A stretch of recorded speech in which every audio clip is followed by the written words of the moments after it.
Langit pagi di Jakarta tampak cerah. Suasana di halaman rumah Sarmili terasa hangat. Penuh semangat, istrinya Nani tengah sibuk mengemas makanan ke dalam kotak-kotak plastik. Nasi uduk, ayam goreng, kerupuk, dan sambal terasi. Dua anak mereka, Intan yang berusia 10 tahun dan Reja yang masih balita, berlarian kecil sambil membawa boneka dan bantal leher. "Ayah, cepetan dong, nanti macet loh," teriak Intan sambil menenteng tas kecil berwarna pink. Sarmili tertawa sambil menutup koper. Iya, ini ayah baru saja beresin ban cadangan." Nani muncul dari dalam rumah, mengelap keringat di dahinya. "Jangan lupa isi bensin sebelum masuk tol, Mas." "Tenang saja, Bu. Semua udah ayah atur. Kita tinggal berangkat."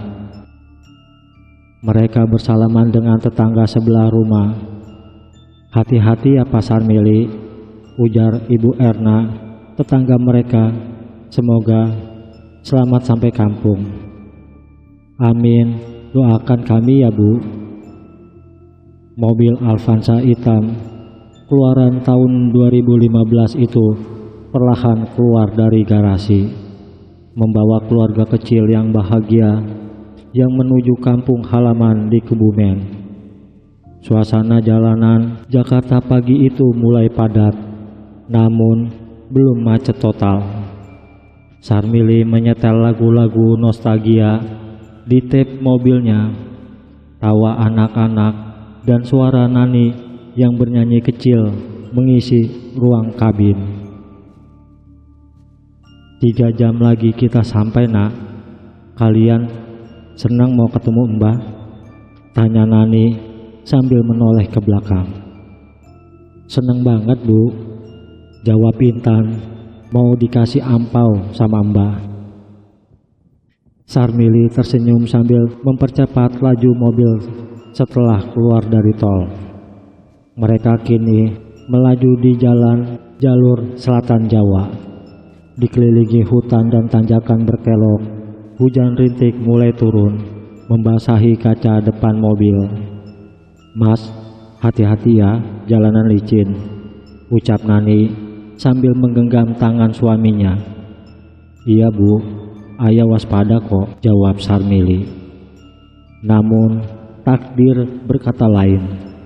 Sebuah tikungan tajam di kawasan Alas Gombong, seekor anjing tiba-tiba menyeberang. Sarmili terkejut dan membanting setir ke kanan. Tak menyadari ada truk dari arah berlawanan. Dalam sekejap, suara rem berderit, lalu benturan keras menggoyak udara pagi itu. Tubuh mobil terpanting masuk ke dalam jurang kecil. Udara penuh dengan serpihan kaca, jeritan, dan dentuman besi beradu. Hujan kini turun deras, membasahi reruntuhan kendaraan yang hancur di bawah sana. Sunyi, hening.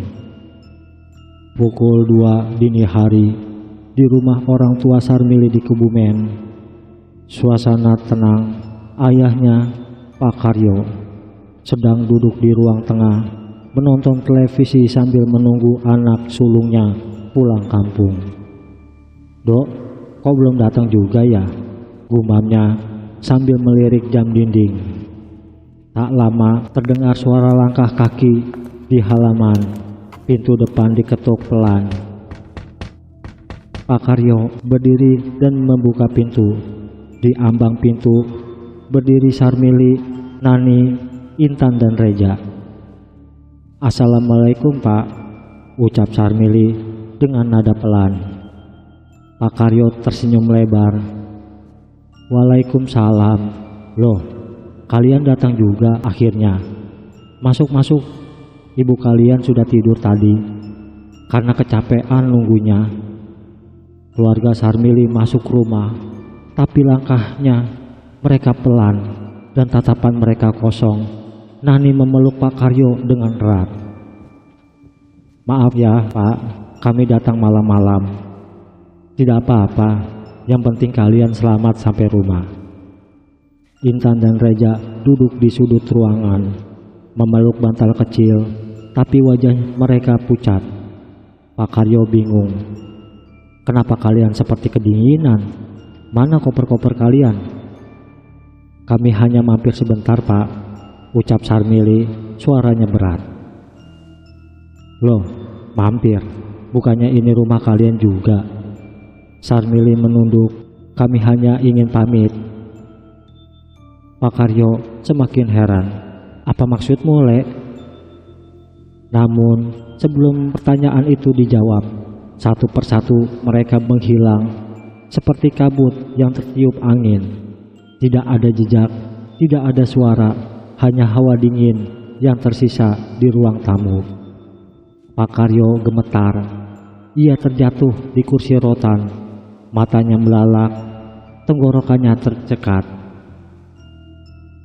"Ini mimpi," gumamnya. Pagi harinya, suasana rumah dikejutkan oleh ponsel berdering keras. Ibu Sarmili mengangkatnya dan terdengar suara polisi dari seberang.